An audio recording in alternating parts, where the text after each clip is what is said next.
It all started during one of the worst chapters of my life. My husband and I had just been laid off, both of us, within a few weeks of each other. Our savings started shrinking faster than I could sleep at night. We were behind on bills. There were days we counted slices of bread to survive. So when I got a new job offer, I jumped at it. It was a step down, sure, but I was desperate, and the team seemed decent at first. That's when I met Jane. Jane wasn't even my actual manager. I was hired by Gary, who was swamped with work, and since Jane was managing a related project, she unofficially took me on. At first, it was just oversight. Then it turned into micromanaging. And then it became psychological warfare. She made comments about my body. Told me I was big for my race.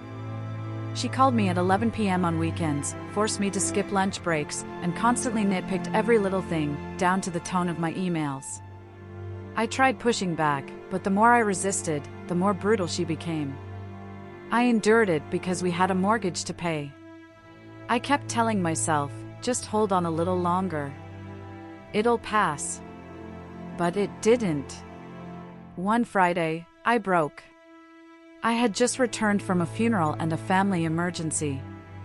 Jane berated me for not including one of her people in a meeting I wasn't even supposed to lead. I was already fragile. That outburst from her shattered me. Tears streamed down my face as I went to Gary and told him everything, 3 full pages of documented abuse.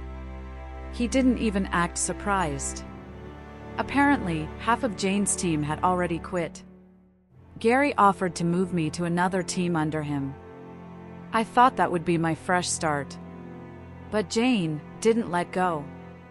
She kept sending me tasks, criticizing my decisions, walking up to my desk uninvited and loudly questioning if I was even qualified for the job. Gary tried to stand up for me, but the damage was done.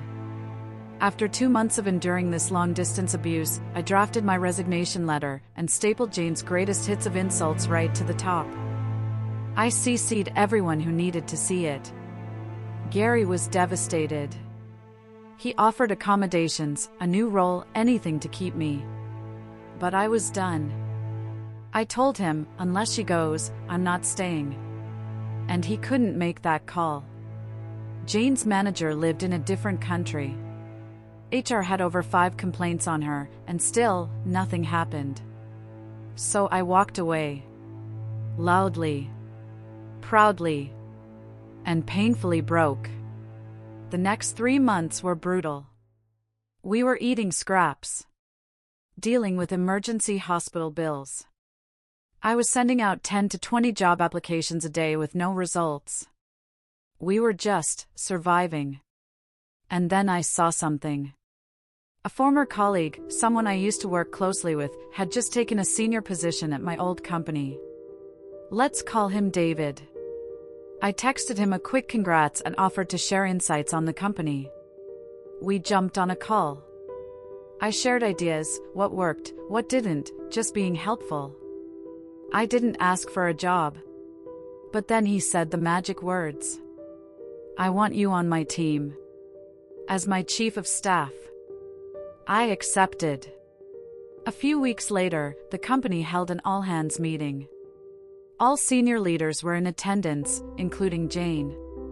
David introduced himself, his vision, his team. And then he casually mentioned, joining me is, my name, who will be stepping in as my chief of staff. Boom. Dead silence. I saw Jane's jaw practically hit the table. Her face drained of color. She knew. I wasn't her subordinate anymore. I was now 2 levels above her. Gary smiled and congratulated me warmly. But Jane? Oh no. Jane didn't go quietly. She emailed David, my new boss, a rambling message about how I was incompetent, how I tried to get her fired, and even suggested I had lied my way up. She didn't even try to sugarcoat it. David forwarded me the email. And he was furious. I told him everything. I didn't exaggerate, I just gave him the truth. The resignation letter with her slurs? Still sitting on my desktop. 5 former employees? Willing to share the abusive emails she sent them. And Gary?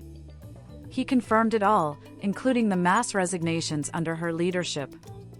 David had seen enough. By Friday, Jane was fired.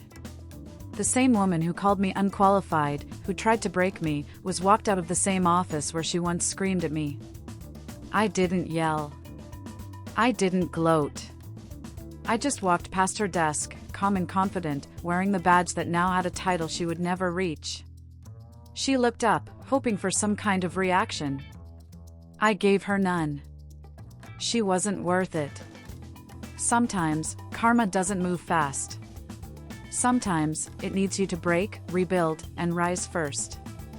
But trust me, when it hits, it's surgical. And when you've been treated like nothing for long enough, becoming something is the greatest revenge of all.